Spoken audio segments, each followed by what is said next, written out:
steps named after the prophetess Hulda, and I've been pointing at these steps on whichever bus I've been on for like days, saying this is the main entrance to the temple. So the Al-Aqsa Mosque is right above you. You see like the lattice work there?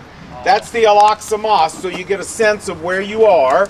Down below us, between the buses and us, are lots and lots of ritual baths where Jewish people would wash their hands and their feet before they would come up onto the temple proper as a way of ritually cleansing themselves. It wasn't really a true bath like, you know, getting in your bathtub or a shower. It was a ritual thing to cleanse your hands and your feet before you entered God's house. You understand?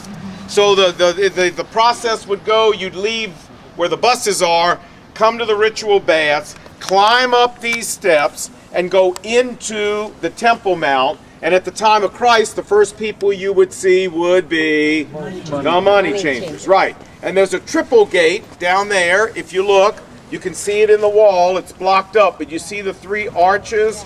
Yeah, that was the beautiful gate that we're going to read about in just a minute. And right behind you is part of a lintel. Do you see the lintel? About half of it. Everybody see it? There was a double gate right where that lintel is, but this building here blocks it. This was not part of the original temple. This building was put here much, much later by the Ottoman Turks. And how can we look at this building and know this building is not from Herod's time? Look at the stones. Yeah, you don't see any of those stones with the beveled edges and the convex part in the middle, right? So you know that Herod, this was not from the time of Herod. You guys are getting so smart.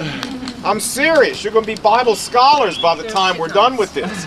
Okay, so you could come up the steps and go through the triple gate.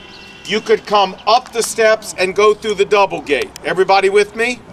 Now, coming up these steps to the triple gate is where the events of Acts chapter 3 took place. And by the way, you could also enter the temple through the eastern gate, all right, at the time of Christ, because he came in the eastern gate at the triumphal entry.